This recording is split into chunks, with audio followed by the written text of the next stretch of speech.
would you do that? Because you had to live. Stay with me, please. You bled for your queen. Now I will end this. Don't throw your life away for me. What have you done? I chose the one who chose me. The whole galaxy saw that. The thing about Orinth 7 was that it smelled wrong. Every docking hub Marcus had ever rotated through smelled like recycled oxygen and burning coffee, the universal constants of humanity adrift in space. This one smelled like clean water, and something floral he couldn't name a trace particulate the Solvari had introduced into the station's atmospheric mix, adjusting the environment to their preferences, the way visiting dignitaries do when they have the leverage to make demands. The smell set his teeth on edge in a way he couldn't justify, so he stopped trying to justify it and went back to his gear check. She's not worth dying for, Sergeant. Lieutenant Baines was 28 years old and had not yet learned that some things are better left unsaid, particularly in the hour before a mission. He stood at parade rest with his tablet in his hand, reviewing the escort formation for the fourth time in 40 minutes, as though the numbers might change if he stared long enough. He was a capable officer, most of the time. He talked too much before things went quiet. Marcus didn't look up. That's the job, Lieutenant. Nobody asked if it was worth it. I'm just saying. The Solvari have their own security detail twice our size. They've made it very clear we're not needed for anything except optics. We are decoration, Sergeant. Expensive. Armed decoration. Then stand still and look expensive. You read her file? I read the mission briefing. Her file is more interesting. Baines set the tablet down on the equipment bench. She's 247 years old. Her species genetically modified out emotion 8,000 years ago. Fear, grief, love, the whole catalog. They decided it was inefficient and they removed it from their genome, the entire species. Took about 2,000 years to complete, and they considered those their most productive centuries. She has never been afraid in her life, Sergeant. Not once. She just thinks. That's all she does all day forever. Marcus finally looked up. Baines had the expression of a man who had talked himself into something he couldn't talk himself back out of. Marcus recognized it because he'd worn it himself, years ago, before he'd learned that thinking too hard about alien biology before a mission was a reliable way to get someone killed, she thinks. Marcus said, "We escort. Focus on the job." He went back to the gear check. Sidearm, loaded, safety on, holster secure. Primary, collapsed and locked in case housing, accessible in under 2 seconds. Trauma kit, full, position for right-hand access. Communication set, synced to station frequencies and squad channel. He had done this inventory 6 times since they docked. He would do it at least twice more before they stepped out. Routine was the only reliable thing he had left, and he was not going to let Baines talk him out of it. The mission briefing had taken 11 minutes to read and the rest of the night to process. Queen Vethkara of the Solvari sovereignty was attending the Orinth summit to cast her species' vote on the Accord of Parity, the piece of galactic legislation that would grant humanity full recognition under galactic law, ending 4 decades of second-class status. Without parity, humans could trade in galactic markets but couldn't vote in the council. They could be hired as contractors but couldn't hold sovereignty rights over territory they developed. They could be killed under galactic law but couldn't press charges under it. The accord had been stalled in committee for 9 years, and this summit was the closest it had ever come unto an actual vote. The Queen's vote was not guaranteed either way, which was the official reason her attendance required this level of protocol. The escort assignment covered her transit from the private Solvari docking bay to the conference complex and back. Simple, routine, except that Counselor Vareth of the Kareth Directorate had specifically requested Marcus by name for the lead escort position. Captain Rowe had told him this the evening before departure, in the particular tone of voice officers use when delivering information they personally find strange but have no grounds to challenge. "Vareth said you came highly recommended," Rowe had said. "I don't know who recommended you. I didn't ask. If a galactic counselor wants you on the detail, you're on the detail." "Yes, sir, Cole." A pause that lasted just long enough to carry its meaning. "You doing all right?" "Yes, sir." That was the whole conversation. He knew what Rowe was really asking. 7 months ago on Kepler 442b, Marcus had been the only member of his 8-person squad to walk away from an engagement that official reports described as a tragic navigational error. Wrong coordinates fed into the mission parameters. Team inserted into a crossfire they had not been briefed to expect. The investigation produced a report full of language like systemic communications breakdown and multi-level authorization failure, and listed no individual at fault. Marcus had been checking the east perimeter when the blast hit the rally point. He had heard it. He had turned and run toward it. By the time he got there was nothing left to run toward. He didn't think about it constantly. That was the thing no one seemed able to understand when they asked if he was doing all right. He didn't lie awake consumed by it every night. He thought about it in the spaces between the gear check and the mission brief, between sleeping and waking, in the 11 minutes of reading, and the rest of the night of processing. The rest of the time he was simply moving forward because there wasn't any other direction. Counselor Vareth had summoned him to a private meeting 1 hour before the escort began. The Karath were silver-scaled, narrow-shouldered, and moved with the precision of creatures who had evolved communication as a tool rather than an impulse. They didn't waste gestures. They didn't waste words. Vareth was older than most Karath Marcus had encountered in person, his scales gone pale gold at the edges, the Karath equivalent of gray hair. He stood when Marcus entered, a formal show of respect that not every counselor would offer a human sergeant. "Sergeant Cole," Vareth said, "thank you for coming." His galactic standard was perfect, calibrated precisely to human audio range. "I believe in directness, so I will be direct. Your service record is exceptional. Your performance under pressure is documented and verified. I requested you because this assignment requires someone whose instincts can be relied upon in unusual circumstances." "Understood, sir. There is nothing unusual anticipated." Vareth folded his hands on the desk. His bioluminescent markings, the pale silver-gray variety of the Karath, less vivid than the Solvari, lay completely flat and still against his scales, reading as blank as polished metal. "However, I want to flag one logistical detail. Queen Vethkara's transit will use the eastern secondary access corridors rather than the main concourse route. The secondary path adds 4 minutes to the transit time, but avoids the public foot traffic of the concourse, where control is more difficult to maintain." A brief pause. "I wanted you to have that information in advance, so you could prepare accordingly." "Appreciated, sir." Vareth extended his hand. The Karath didn't traditionally shake hands, but he'd clearly practiced it until it looked natural. The grip was measured and dry, lasting exactly 2 seconds. "We're all counting on this summit going smoothly, Sergeant," he said, "for everyone's sake." Walking out of the meeting, Marcus diagnosed the unease in his gut as residual skepticism, the natural wariness of a soldier who had learned the hard way that things described as smooth rarely were. The specific detail that nagged at him, the way Vareth had volunteered the route information before Marcus had thought to ask for it, as if making absolutely certain Marcus understood which corridor they would be using. He filed under things to examine later when he had time. He had not yet had time. Queen Vethkara was taller than he'd expected and quieter than seemed physically possible. She moved through the secondary corridors of Orinth 7 with 6 of her own guards flanking her, and Marcus's 4-person team positioned at intervals ahead and behind, and the sound she made moving was almost nothing, the soft susurrus of her ceremonial robes against the corridor floor, and a low, continuous modulation from her bioluminescent markings that hummed at the very edge of human hearing, less a sound than a presence felt somewhere behind the ears. Her skin was pale blue-gray. The markings ran from her temples down the outer lines of her jaw and neck, crossed her shoulders, and continued down the backs of her hands to her fingertips in branching patterns that looked something like frost, mapping the surface of cold glass. At rest, they pulsed with a slow, even rhythm, 1 long beat followed by 2 short ones, cycling at approximately the pace of a calm human heartbeat. Her eyes were large and dark, adapted for different light spectrum, and her face held no expression Marcus had any baseline to interpret. She was not young-looking or old-looking. She was simply there, in the way that certain old things are present, a body of deep water, a mountain range seen from a distance, simply and completely itself. She had glanced at him once when the escort formation assembled at the docking bay.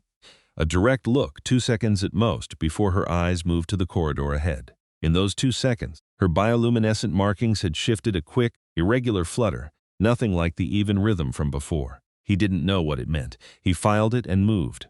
The secondary corridor was clean and softly lit, the kind of engineered quiet that comes from acoustic dampening built into the walls themselves. Marcus walked at the Queen's left flank, 4 meters behind her lead guard, watching junctions and overhead access points with the habitual attention of someone who has spent too many years in places where things arrived from unexpected angles. The shot came from a maintenance alcove 40 meters ahead.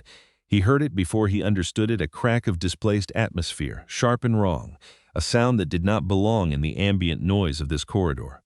His body moved before his mind caught up with direction or logic. Not toward cover, toward the Queen. This was not a decision. This was something older than decisions, the same reflex that had sent him running toward the rally point on Kepler 442b, the same thing that had been making him move toward danger since the first day of basic training, and probably before that, in some form that predated all formal training entirely. He turned into her. The second shot was already in the air when he put himself in front of it.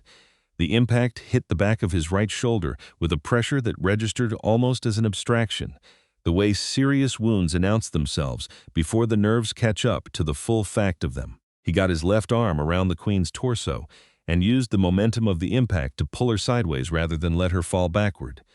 Turning so, he absorbed the secondary collision on his hip, and he came up already drawing his sidearm because Baines was down ahead of him and Corporal Reyes was calling threat vector, and Marcus had the muzzle flash from the alcove in his peripheral vision and fired twice before he had consciously decided to fire. The shooting stopped. Reyes confirmed the attacker down.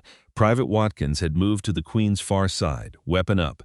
Marcus kept his sidearm aimed at the alcove for another 3 seconds, long enough to be certain before he allowed himself to assess the rest of the corridor. The pain was arriving properly now, in waves that made it difficult to hold the weapon level. He held it level. Station security reached them 30 seconds later. Then the corridor was full of people and noise, 2 different species of security personnel trying to coordinate in galactic standard with the translation latency that always made emergency response slower than it needed to be. Counselor Verath arrived 40 seconds after the security team, not before, not during, 40 seconds after. He came from the direction of the main corridor intersection, not from the direction of the nearest security post, which should have been considerably closer. His expression was appropriately grave. He moved to take control of the situation with the ease of a man who had never in his entire life been caught off guard by anything. Marcus noted this from across the corridor. He noted the 40-second delay. He noted the direction of approach. He filed it under things to examine later, and then his legs made a decision that overruled everything else, and the floor came up to meet him. He was sitting against the wall with Watkins's hand on his arm, and a lot of talking happening around him that he couldn't quite follow. "Baines," he said. A pause with a specific shape to it. He had learned to read the shapes of pauses over the past 7 months. "First shot," Watkins said. He went immediately. "Sergeant, he didn't. It was immediate." Marcus looked at the floor. The hollow space behind his sternum opened again, the one that had been opening and closing since Kepler 442b, the one that felt like standing in front of a door to a room you couldn't bear to enter but couldn't stop walking toward. Another name, another face to place in the space where a person had been. He looked up. Queen Vethkara was looking down at him. Her guards were trying to move her away from the scene, following protocol, and she was not moving. Her full attention was on Marcus's face, not on the attacker's body behind him, not on the station security personnel flooding the corridor, not on Counselor Verath, who was now speaking in measured, professional tones to the security chief 20 meters away. On Marcus, only on Marcus. Her bioluminescent markings were doing something he had never seen any Solvari's markings do in any briefing document or diplomatic footage he had ever reviewed. They were cycling through patterns too fast to track, pulling between the slow heartbeat rhythm and something chaotic and without order, as if 2 competing systems were fighting for control of the same display. Her face remained perfectly still. The light in her skin was not still at all. 3 steps behind the Queen, Senior Advisor Selhari stood at the edge of the crowd and watched the configuration of Vethkara's markings with an expression she did not allow to reach her own face. In 80 years of service, she had catalogued every pattern Vethkara produced and the states they corresponded to: concentration, calculation, formal ceremony, mild curiosity, the flat, steady glow of diplomatic patience. She had a name for all of them. She did not have a name for this. In the ancient archives, before the modification, there had been a word for this particular configuration. She had read it once, as a matter of historical interest, never expecting to need it. The word translated, in modern Solvari, as something like moved, but the original meaning was more specific than that. The original meaning was the state of being permanently altered by the unexpected existence of something you had been certain could not exist. It was not supposed to be possible anymore. Marcus lost consciousness somewhere in the middle of trying to understand why the queen was still standing there, still not moving, still watching him bleed onto the floor of a corridor in the middle of nowhere. Across the corridor, still 40 seconds late, Counselor Verith watched the medical team arrive and took a single, careful breath through his nose. Then he began quietly and methodically to recalculate everything. He woke to the wrong ceiling. This happened to Marcus often enough that he had developed a protocol for it. Don't move. Establish where you are by sound and smell before you establish it by sight, because sight is the slowest sense to orient when you're coming up from unconsciousness and the fastest to deceive you in the first few seconds. Sound, a low hum, machinery running at non-human standard harmonics, filtered air with soft circulation, no voices nearby, a rhythmic pulse from somewhere above him that was probably some form of continuous bioscan. Smell, clean water, that same floral particulate, stronger now, and beneath it, an antiseptic edge with a faint metallic undertone that seemed, across every species he'd ever encountered, to be the universal smell of healing, happening whether you wanted it to or not. Sight. A curved ceiling of pale material, somewhere between white and gold, lit from the edges rather than from above, diffuse. Directionless light, designed not to cause pain to eyes that hadn't fully adjusted yet. Solvari. He was in a Solvari medical facility. He cataloged his body. Right shoulder. A deep pulling ache that told him something had been done to it. Managed rather than fully healed. He could feel the treatment working as a low warmth moving through the tissue.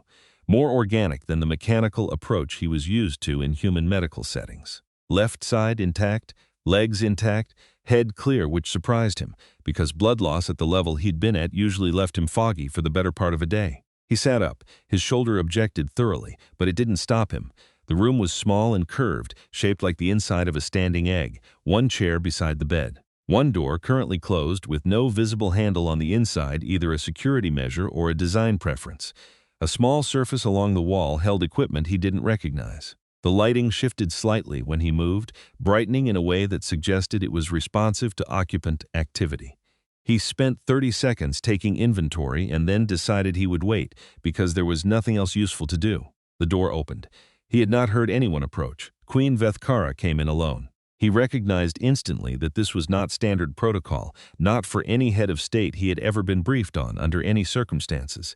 Heads of state do not personally visit recovering security personnel alone in medical facilities. They send aides. They send formal representatives with carefully scripted expressions of gratitude. They do not walk through a door unaccompanied into a room with one unguarded soldier who hasn't had his sidearm returned yet. She was carrying a chair. She set it down across from him with the precise, considered movement of someone who has thought about every action before committing to it, and she sat down and she looked at him. "You are experiencing pain," she said. In galactic standard, her voice had a quality that human voices didn't, a harmonic undertone, as if a chord were sounding beneath every word she spoke. "Some," Marcus said. "The treatment is approximately 60% complete. Your species' physiology differs from our baseline in several relevant ways. Our medical staff adapted the standard protocol, but the process runs slower than it would for a Solvari patient." She paused. "The discomfort should decrease within 4 hours. "It's fine," Marcus said. She was quiet for a moment, looking at him with those dark, large eyes, her markings moving through the slow, even rhythm he'd seen on her before the corridor, before everything. Watching them now in the soft light of the medical bay, he could see that the rhythm shifted in small ways depending on where she focused her attention. He had no idea how to read the changes. He suspected he wasn't meant to. "I have a question," she said. "Go ahead. Why did you do it?" He had been expecting the question in some form. He had not been expecting the simplicity of it, the directness, the absence of diplomatic framing. Every piece of Solvari communication he'd ever reviewed in briefings operated through layers of formal structure before arriving at the actual point. This was not that. "It's my job," Marcus said. "Escort protection. I was positioned to cover you. That's what I was there for." "No." She shook her head, a gesture she had clearly learned from humans rather than inherited from her species, because Solvari didn't naturally move their heads that way. Your position in the escort formation required you to cover the corridor ahead and manage threat response. It did not require physical interposition. It did not require placing your own body in the trajectory of the second projectile. Your training protocols specify tactical maneuvering of the principle, not corporeal substitution. I have reviewed the relevant human military documentation. Marcus looked at her. You reviewed human military documentation. In the 3 hours and 41 minutes since you lost consciousness. Yes, he thought about arguing with her reading of the tactical doctrine. He decided not to, because she was technically correct. Physical interposition wasn't codified as a standard response, because it generally didn't need to be if you were positioned correctly, you moved the principal to cover. You didn't stand between the principal and a projectile that was already airborne. He hadn't moved her. He'd put himself in the way. It was a reflex, Marcus said. Explain reflex in this context. It means I didn't decide to do it. It was faster than a decision. My body moved and my mind caught up after. She processed this for a moment. Her markings shifted in irregular pattern, then back to the slow rhythm, like a system that had received unexpected input and was running it through multiple frameworks simultaneously. You are saying that you acted without calculating the outcome. That's right. Without calculating whether the cost was acceptable in advance. Yes. Without determining, in that moment, whether your survival or my survival represented the more strategically valuable outcome for the humans present. He looked at her again, because there was something in the way she was asking these questions that was different from any interrogation or debriefing he had ever been part of. Not disbelief, not skepticism. Something more like the quality of attention a person gives to a physical object they have heard describe their entire life and are now holding in their hands, for the first time, turning it slowly, trying to understand how it works before they can understand what it means. I don't do that kind of math in the field, Marcus said. Nobody does. You train until the correct action is the automatic one, and then in the moment you stop thinking and you act. But why is that the automatic action for your species? A pause genuine, not calculated. For my species, the unthought response, the reflex, is to assess and preserve self. We engineered it that way. It is more efficient. It leads to fewer suboptimal outcomes across populations. It has been our standard for 8,000 years. She was looking at him with that expression he couldn't decode. You are telling me that your species' unthought response, when someone is in danger near you, is to move toward them rather than away. Toward the person in danger, Marcus said, not specifically toward the threat. There's a difference. She sat with the distinction for what seemed like a long time, long enough that he wondered if he had miscalibrated the translation. Then she said very quietly, you ran, not away from the shot, toward me, toward you. Yes, and the cost of that did not register until after. Barely registered after, Marcus said. Honestly, I've done stupider things. Something happened to her markings then, a bright cascade of light that began at her temples and ran all the way down her arms to her fingertips in under a second. Gone as quickly as it appeared, like a lightning strike mapped onto skin. He had no frame of reference for it at all. He was reasonably certain no one in the current galaxy did. She stood. The movement was deliberate, as everything she did was deliberate, but slightly faster than her usual measured pace, the kind of thing you wouldn't notice unless you were watching for it. Your name is Marcus Cole, she said. Sergeant Marcus Cole. Marcus Cole. She said it as if testing the sounds. I will visit again. I'll be here, he said, which was the truth because his shoulder didn't give him many other options. She walked to the door. At the threshold, she paused without turning around, and the pause had a weight to it that he didn't know how to categorize. The man who died, she said, in the corridor. He was known to you. He was my lieutenant. A long moment. I am sorry, she said, in Galactic Standard, and Marcus had read enough diplomatic materials to know that Solvari didn't use that phrase in formal context. It wasn't part of their functional vocabulary, because regret required a specific kind of counterfactual feeling. The motivation had made physiologically inaccessible. She walked out before he could figure out what to say to that.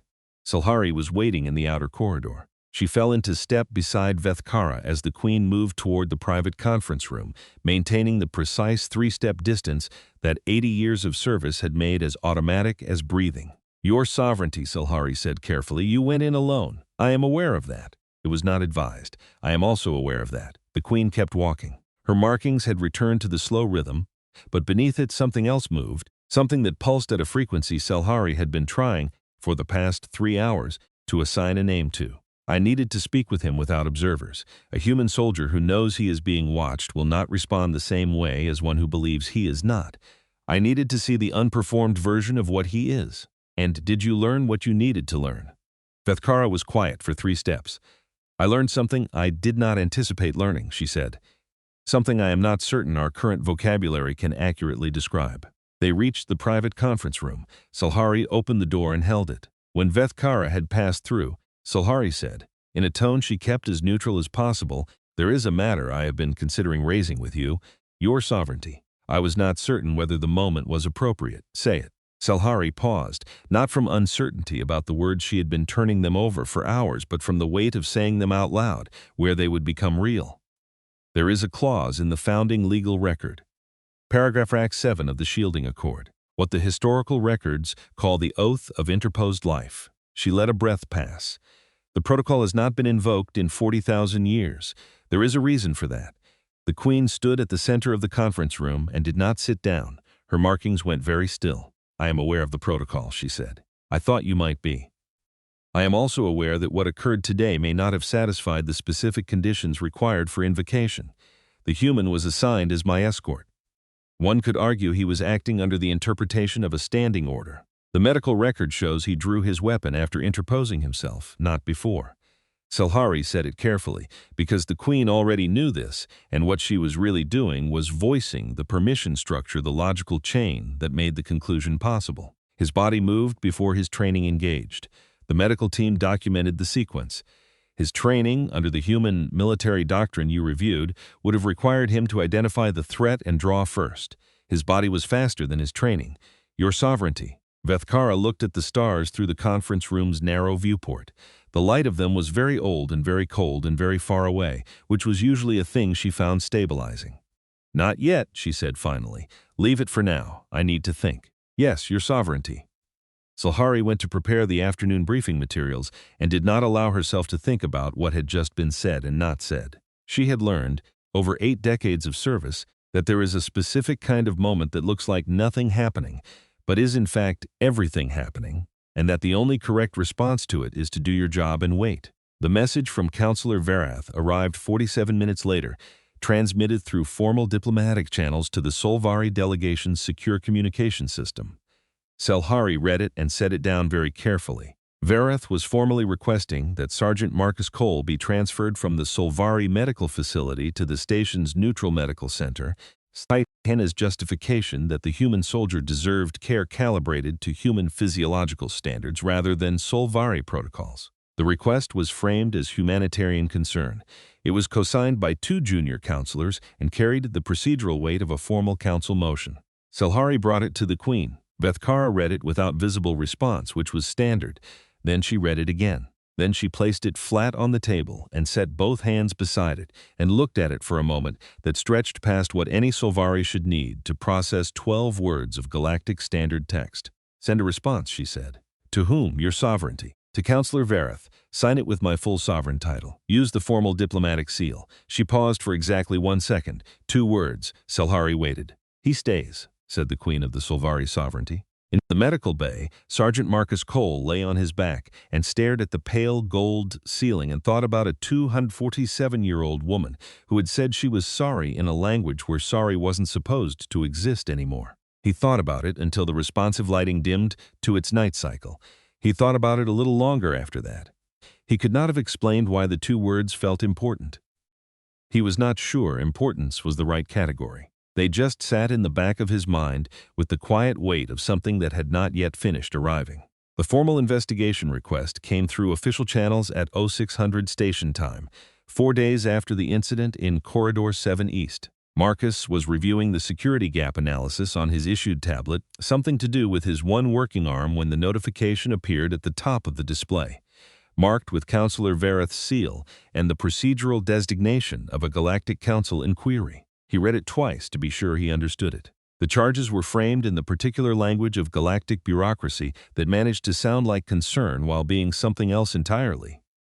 Sergeant Marcus Cole was alleged to have engaged in unsanctioned direct physical contact with a recognized sovereign dignitary. He was alleged to have conducted an unscheduled and unauthorized private consultation with said dignitary in violation of standard escort protocol and cross-species diplomatic engagement guidelines. He was alleged, further, to have potentially compromised the security and impartiality of the Orinth Summit proceedings by establishing an informal personal relationship with a voting member of the Galactic Council. The document did not use the word spy. It didn't need to. The architecture of the language implied it while keeping Verath's hands clean of the explicit accusation. Marcus set the tablet down on the bed beside him and looked at the ceiling for a while. The thing was, and this was the part that would have been funny if the situation had any humor in it, Vareth wasn't entirely wrong about the facts. Marcus had had an unauthorized private consultation with the Queen. He had had 3 of them, actually, because she'd come back on the 2nd and 4th days as she'd said she would, and he hadn't seen any good reason to refuse. They'd talked about the Kepler incident, which she'd apparently read about in full. They'd talked about how Solvari and human militaries approached decision-making differently. She had asked him once what he thought about the stars, which was a question he'd never been asked before and hadn't known he had an answer to until she asked it. He'd said they looked like they were burning alive, and no one had ever told them. She'd been quiet for a long time after that, and her markings had done the lightning thing again. None of that was in the protocol. All of it was what it was. Marcus thought about the investigation. He thought about what it would look like a human soldier with a disciplinary history, a standing record of Kepler 42b hanging over everything, 3 informal meetings with the Solvari Queen in the days before a critical summit vote. He thought about Captain Rowe, who would have to handle this. He thought about Ambassador Chen, who would have to field it from the diplomatic side. He thought about what the inquiry would do to the accord negotiations if it turned into anything larger than a procedural footnote. Then he sent a request to Selhari through official channels, asking to be informed if the Queen was available for consultation, and when the response came back, he wrote instead, "Please inform Her Sovereignty that I am temporarily unavailable and would prefer not to receive further informal visits the period of active inquiry." He sent it and then sat with the decision, which felt like the right thing to do, and also felt like the wrong thing to do, which was the way most of his decisions felt lately. He was protecting her from association with the trouble he was in. He was protecting the negotiations from distraction. He was doing the thing he always did, which was to pull himself back and make himself smaller when the situation called for it, because that was what you did when your presence was a liability and your absence was less complicated. It was the same instinct that had kept him on administrative duty for 7 months without pushing back. He was also, though he did not put this in those terms to himself, doing exactly what he always did when he felt the ground starting to give, withdrawing before it could give entirely, making the choice to leave before leaving became involuntary. It didn't occur to him that the timing was wrong. It didn't occur to him that pulling back now, in the 4 days before the summit vote, was the worst possible moment to go quiet. He had been running on the assumption that his role in whatever was happening was essentially over. He'd taken a bullet, he'd recovered, the politics around it were someone else's problem to manage. He was a sergeant on escort detail, he was not a piece on a board. He was wrong about that, in a way that he would not understand for another 18 hours. The corridor outside the medical wing was off the main administrative artery of Orinth 7, and on the 2nd day of his investigation notice, Marcus had discovered that if he stood at the intersection between the medical corridor and the service access hallway, there was a ventilation alcove where he could sit with his back to the wall and see both approaches without being visible from either. He'd started going there in the afternoons, not for any tactical reason, but because the medical bay was small and the ceiling was pale gold, and he needed to be somewhere slightly less enclosed. He was in the alcove 3 days into the inquiry period when he heard the conversation. 2 voices, speaking in galactic standard enough to suggest they were from different species, and using it as shared language. They came from the administrative corridor, close enough to hear clearly, and they were keeping their volume low in the manner of people who believe they are speaking privately. "The vote is in 2 days, the first voice said. A Karath cadence precise consonants, measured spacing. Vareth wants confirmation of the expected outcome before the session opens. The assessment was always going to go one way, the second voice replied. Different species, something with a slight harmonic overtone that Marcus couldn't immediately place. That was the point of the exercise. The only variable was whether the subject would perform as modeled. He didn't, the first voice said. A pause. No, he didn't. So the assessment result doesn't support the motion. The assessment result is what it is. A dry note in the second voice. What matters now is how Vareth frames it in the session. If the outcome is that the motion doesn't pass, the underlying data doesn't matter. The council moves on. Marcus listened to their footsteps recede down the corridor and then sat in the alcove thinking about what he'd heard. The word assessment stuck. The Accord of Pariterity had been in negotiation for 9 years.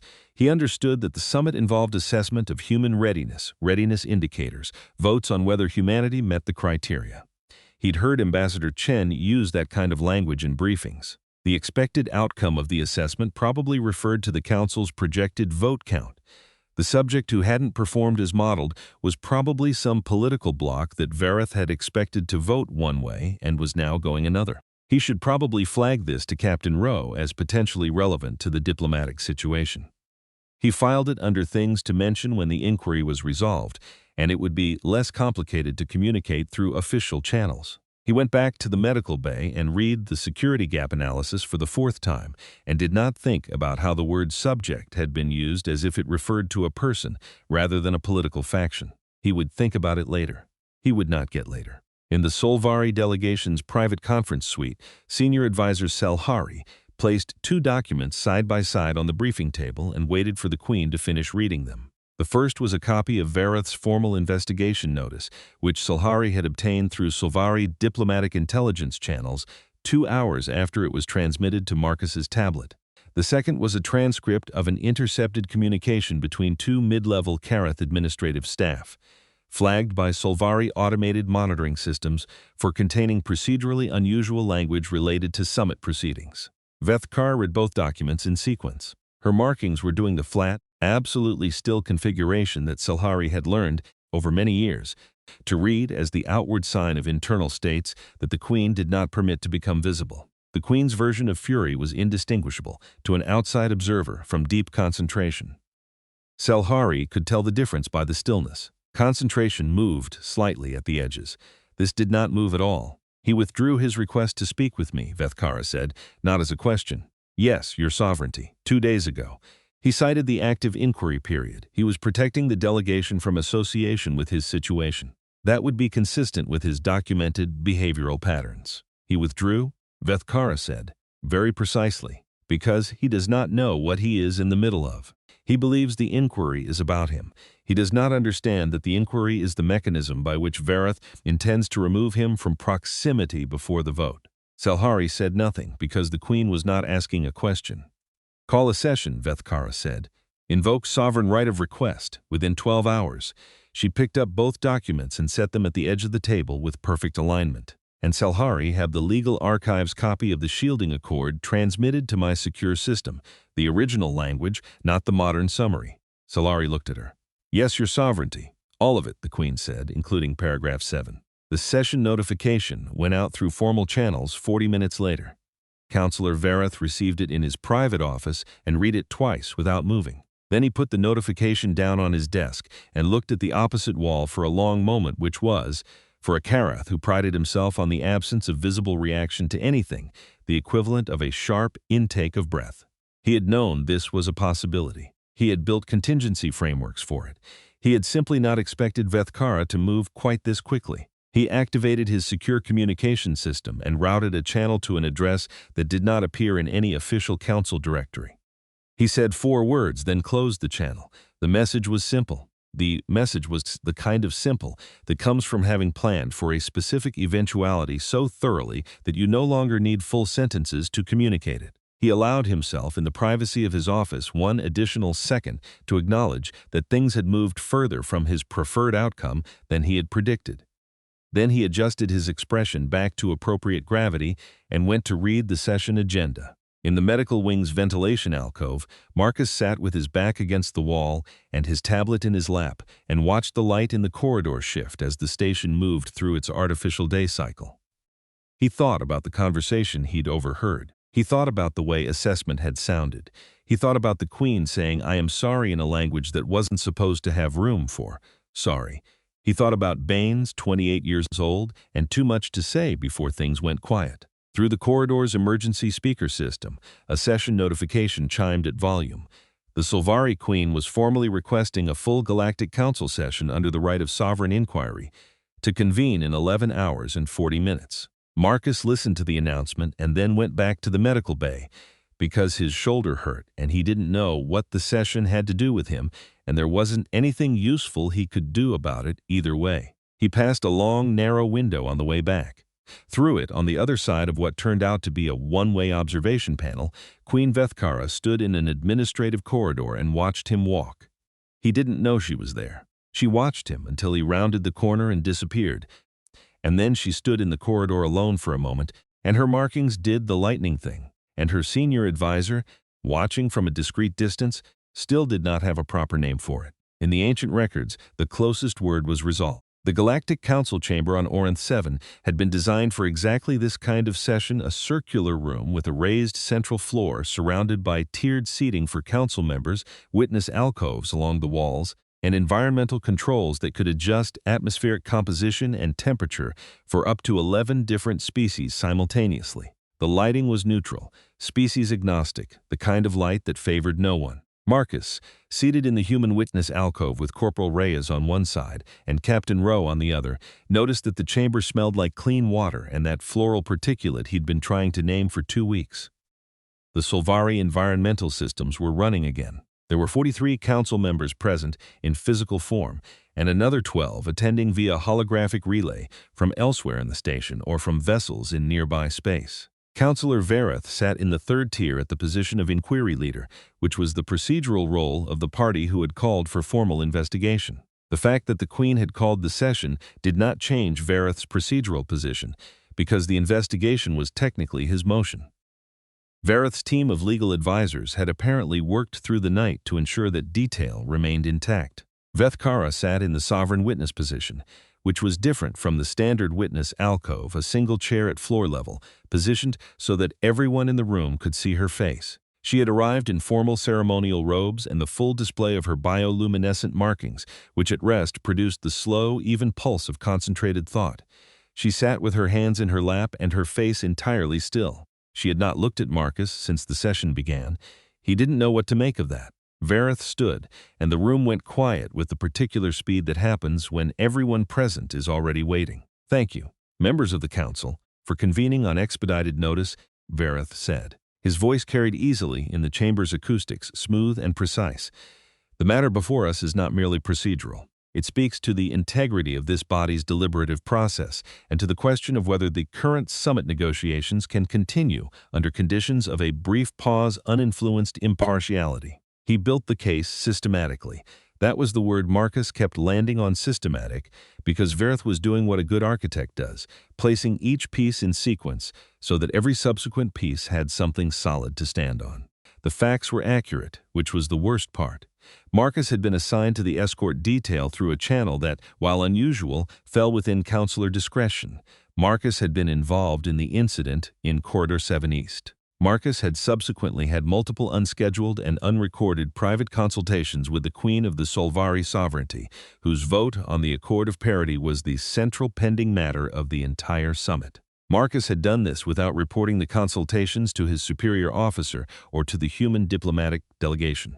"We do not allege explicit conspiracy," Vareth said, and the particular weight he put on explicit was the work of a man who had spent 60 years in rooms like this one. "We allege a situation that has, regardless of intent, produced a material compromise to the impartiality required of a voting council member in the final days before a critical vote. We allege that the human delegation failed to maintain the separation required by galactic diplomatic protocol. And we allege that the appropriate response is to suspend the accord vote until the situation can be properly evaluated, another pause, or to recognize that the existing evidence of the human delegation's disregard for protocol reflects a broader pattern of behavior that this body should factor into its assessment of human readiness for full parity status." The room was quiet.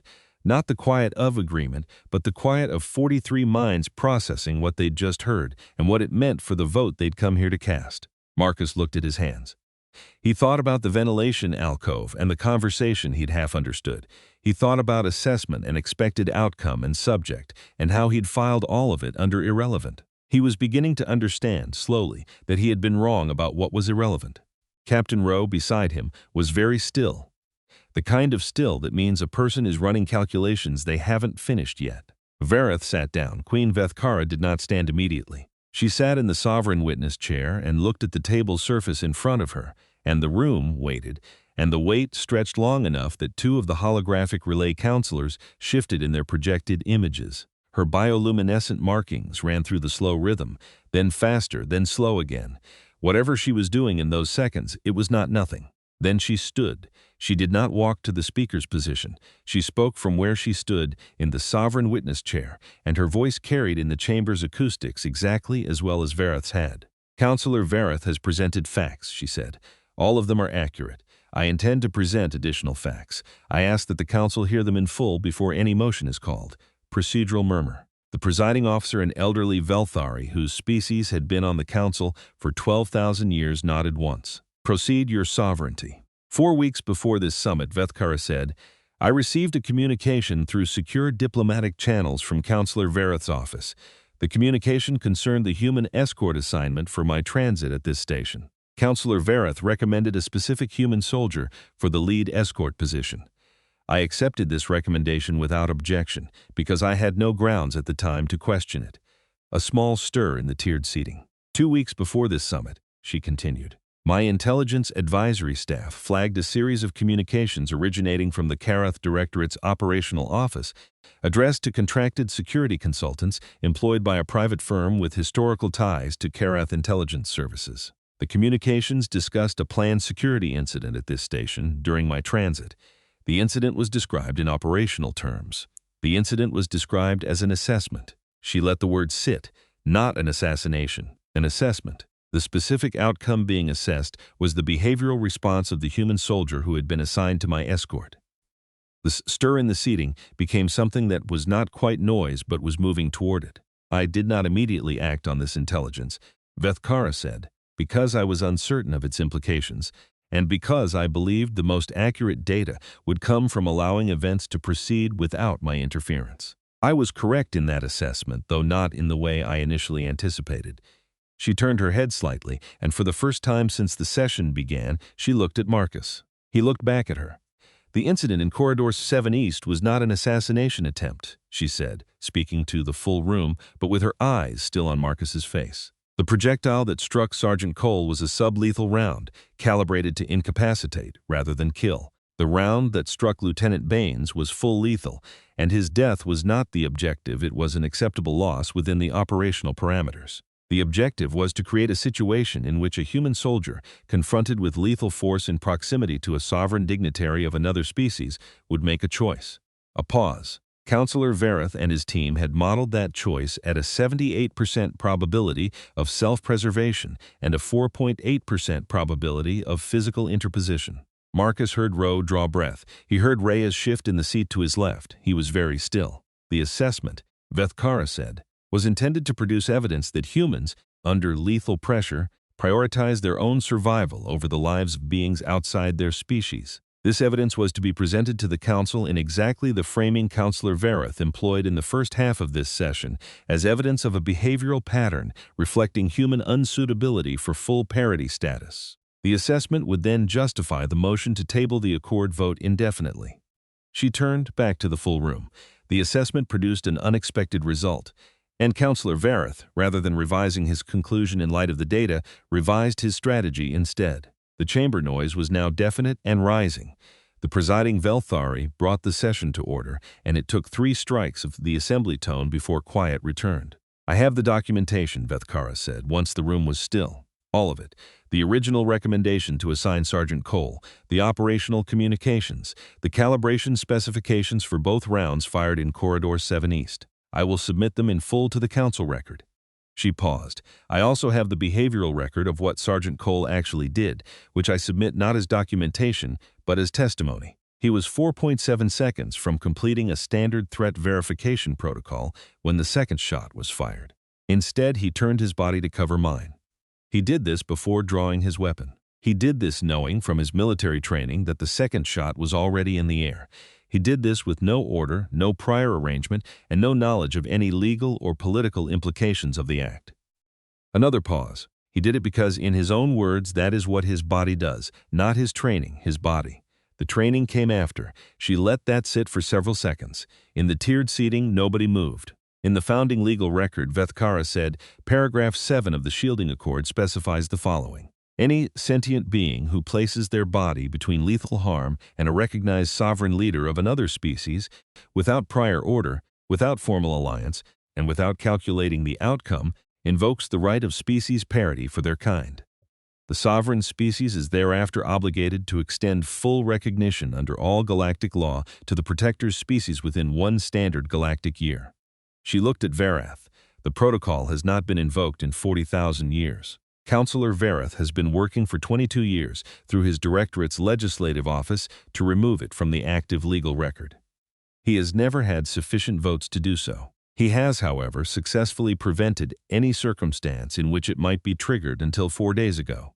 The room had gone the kind of quiet that has weight to it, the specific silence of people who are revising, simultaneously, everything they thought they understood about what was happening. Counselor Vereth sat very still in his seat. His markings were entirely flat. His face was what it always was measured, grave, professionally appropriate to the situation. Only his hands were different. They were folded on the desk in front of him, and the pressure of the fold was slightly more than necessary for a man who was, by his own stated philosophy, never under pressure. Under the provisions of the shielding accord, Vethkara said, "I am formally invoking paragraph 7 on behalf of the human species in recognition of the voluntary interposition of Sergeant Marcus Cole on the 4th day of this summit period." She sat down. I yield the floor to the presiding officer. The presiding Velthari, who was 12,000 years old and had heard many things in her long tenure, looked at the assembly for a moment that was longer than strictly necessary for a procedural transition. Then she said, in the measured tone of someone reading language so old it had accumulated weight like geological strata, "The invocation of paragraph 7 of the shielding accord has been formally recorded. The Council will now." The emergency signal that cut through the chamber's audio system was not a station general alarm. It was the specific short, two-tone sequence assigned to the Solvari medical wing.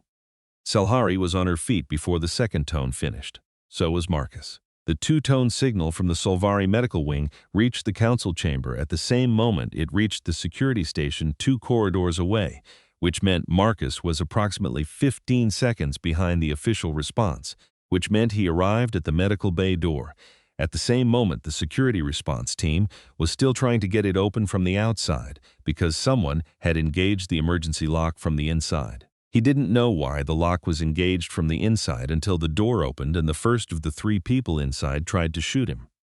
He moved before the thought formed. Left, hard, using the doorframe as cover while simultaneously driving his right shoulder, the wrong shoulder, the damaged shoulder, the one that had been 60% healed 3 days ago, and was now registering something between fire and structural failure, into the door edge to keep it from closing again.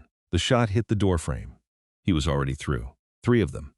The room was small, which was simultaneously the worst and best thing about the situation. Worst because there was nowhere to go, best because they were equally constrained. They were wearing unmarked station security gear that was not standard station security gear, with the specific bulk of consistent supplementary plates and the movement of people who were trained in controlled environments and had not been in a room where they had to improvise since their simulations. Marcus had spent 9 years in places where improvising was the only option. The first one he dropped with a knee strike to the inside of the extended gun arm, breaking the trajectory of the shot that was already firing, and he got the weapon away in the disarmed half-second that followed, then used the attacker's momentum to put him into the second one coming from the left. They went down together. The third was circling to get an angle, which was correct tactical thinking, but the room's biomedical equipment was in the way, and she had to navigate it. Marcus used the 2 seconds she spent navigating to put the first man fully unconscious with the heel of his palm, and then he threw the second man's sidearm at her face. Not at her. At her face. The head is the worst thing to have thrown at it, and the reflex response to protect it is involuntary. She brought her arm up. He moved through the gap in her guard and ended it. 3 seconds of silence after that, measured by his own breathing, which had gone fast and shallow and was taking longer to correct than it used to before Kepler 442b. His shoulder was reporting damage that he was not going to be able to ignore for much longer. He turned around. The room had an interior observation window standard design for a medical bay so that attending staff can monitor patients from the corridor. Standing on the other side of the window, on the corridor side, was Corporal Reyes, who had apparently arrived from the council chamber ahead of the station security team and had then done the only tactically sensible thing available, which was to stand in the corridor and prevent anyone from coming through while Marcus dealt with what was already inside. Reyes looked at the 3 people on the floor of the medical bay.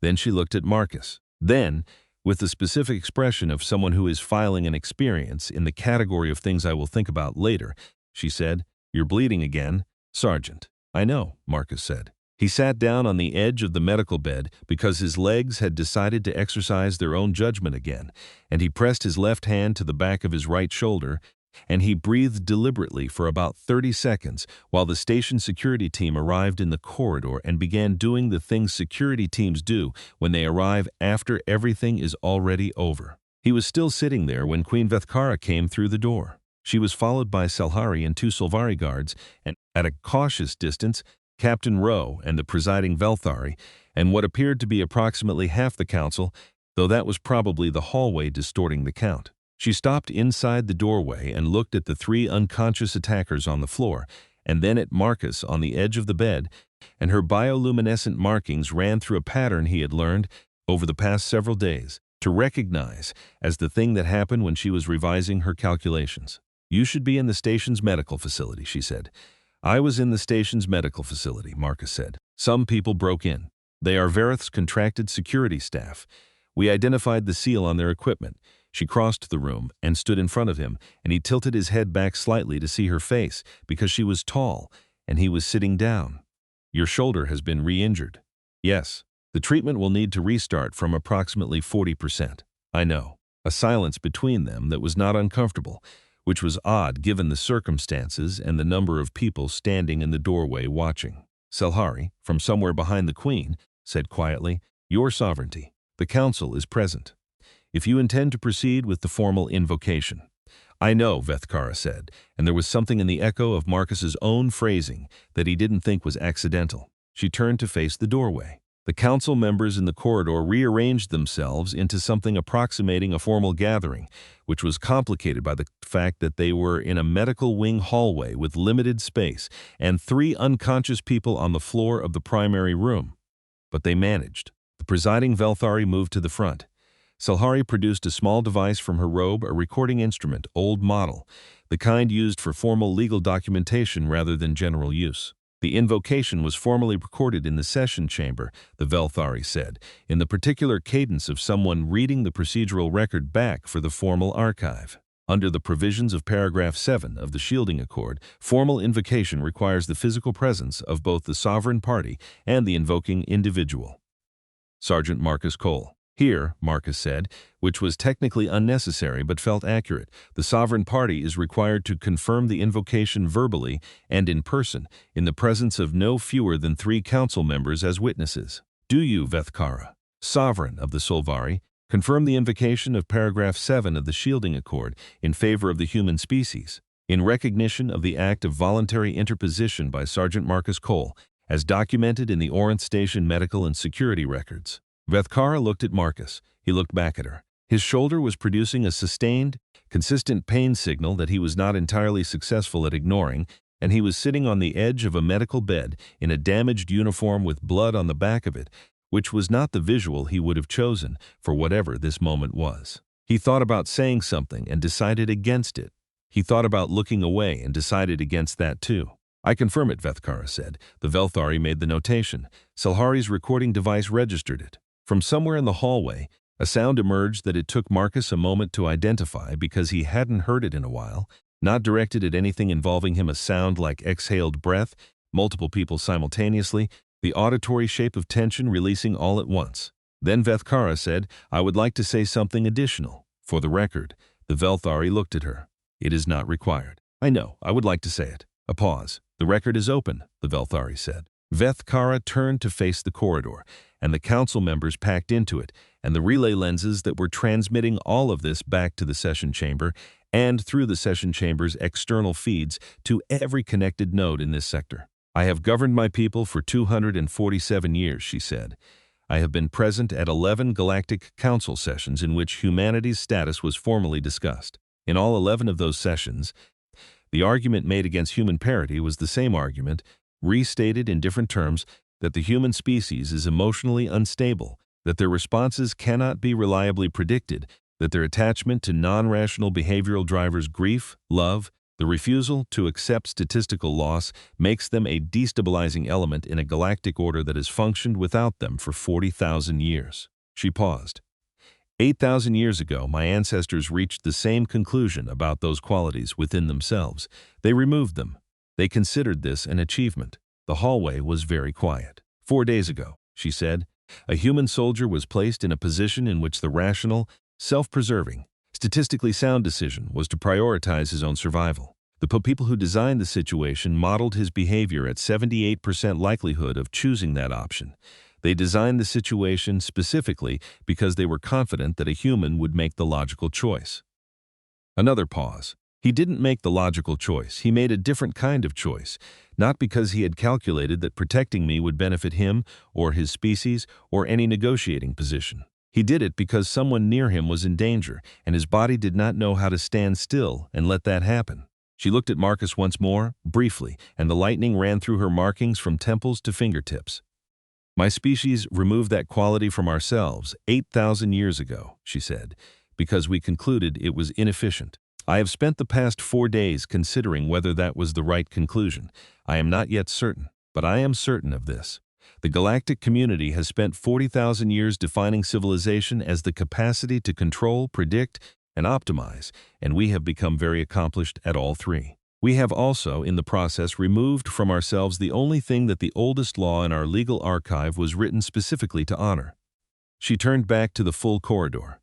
I did not invoke the shielding accord because the law required me to. I invoked it because 4 days ago I witnessed something I had no category for, and it seems to me that a community which has no category for that thing is missing something it may need more than it understands. A silence in the corridor. Not the pressured silence of a room waiting for what happens next, but a different kind, the silence of a collection of beings sitting with something that needed to be sat with.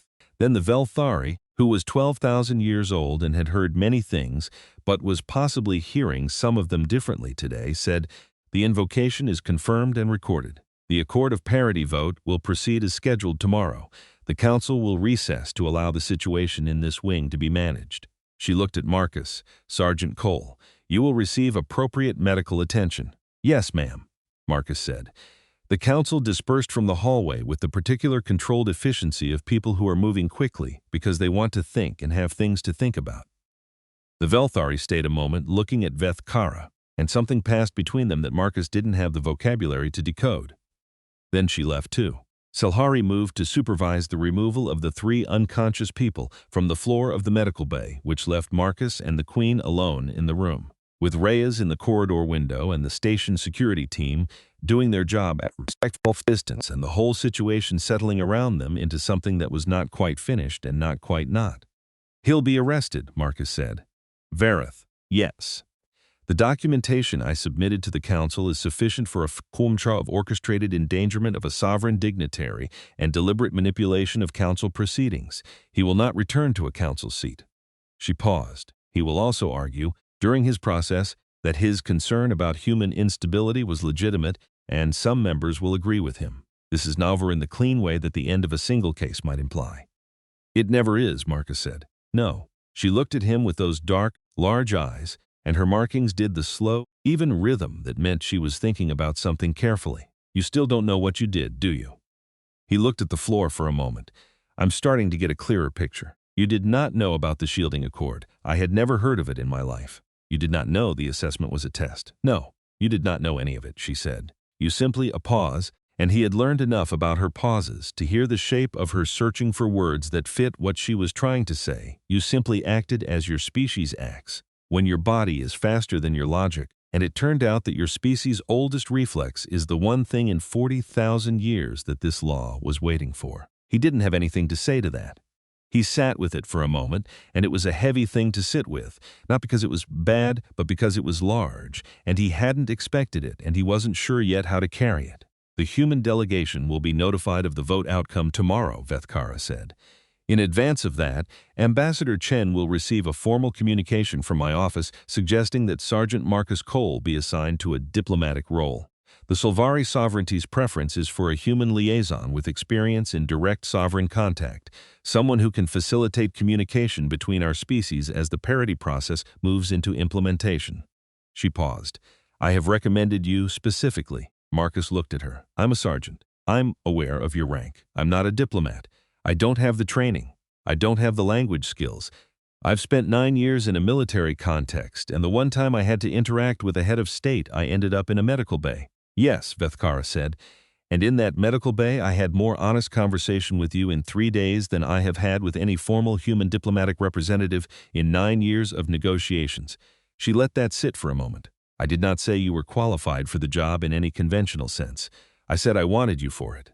Marcus was quiet for a long time. The medical bay hummed around them. Through the corridor window, Reyes had apparently given up, trying not to be visible about listening, and was simply watching with the expression of someone who is going to have a very interesting debrief. He thought about 9 years of service and 8 dead men on Kepler 442b and 7 months of administrative duty and a hallway that smelled wrong and a 2-second eye contact in a docking bay that had done something to her markings he still didn't have a name for. He thought about Baines, 28 years old, first shot, immediate. He thought about the fact that he didn't have a reason to say no. He had given away the reasons, one by one, until the space where they'd been was just empty and quiet and available for something else if something else showed up. Something had showed up, okay, he said. Her markings did the lightning again. He had learned by now that this was the thing that happened when she encountered something she had no prior category for, but was deciding to build a category for. It was the Solvari equivalent of something he still didn't have a word for. He thought, watching it, that maybe that was the point. Maybe the word was on its way. Maybe it took both sides of the conversation to build the vocabulary for a thing that hadn't existed yet. The medical staff will restart your treatment immediately, she said.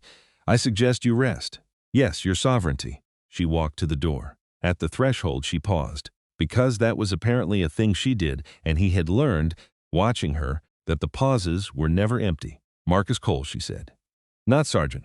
Thank you. He thought about what to say to that. He thought about all the ways that 2 words could carry the weight of 40,000 years of galactic law and 3 days of conversation and a bullet in a corridor and a lieutenant who deserved more than 11 minutes in a mission briefing. Anytime, she walked out. 3 weeks later, the Accord of Parity passed the Galactic Council by 31 votes to 12, with 4 abstentions. Humanity was formally recognized under galactic law. The implementation process was projected to take 18 months. Ambassador Chen gave a speech that was broadcast on every human news channel in the settled systems. Sergeant Marcus Cole was not in it. He had been informed, 3 days before the vote, that his reassignment had been processed and that he should report to the Solvari Diplomatic Liaison Office on Orin 7 to begin a training process that the Solvari were developing specifically for the role, because there was no existing template for it. He arrived at the liaison office on a Tuesday morning carrying 1 bag, because that was what he'd been carrying for 9 years, and met Selhari at the door. She looked at him for a moment with the specific Solvari expression he was starting to learn to read, calculation resolving to something that wasn't quite approval and wasn't quite amusement and was probably, as best he could tell, somewhere between them. Her sovereignty is in the morning review session, Selhari said. She will be available in 2 hours. I can wait, Marcus said. Yes, Selhari said. I thought you probably could. She brought him to a small room that smelled like clean water and something floral he still couldn't name, and she left him with a cup of something warm that was not coffee, but was the Solvari approximation of a welcoming gesture, and he sat in the chair and didn't feel the need to do his gear check even once, which was either because the gear was different now or because something else was. He drank the Solvari, not Kafi, and looked at the stars through the narrow viewport, and thought that from this angle, they didn't look like they were burning alive. They looked like they were waiting for something to begin.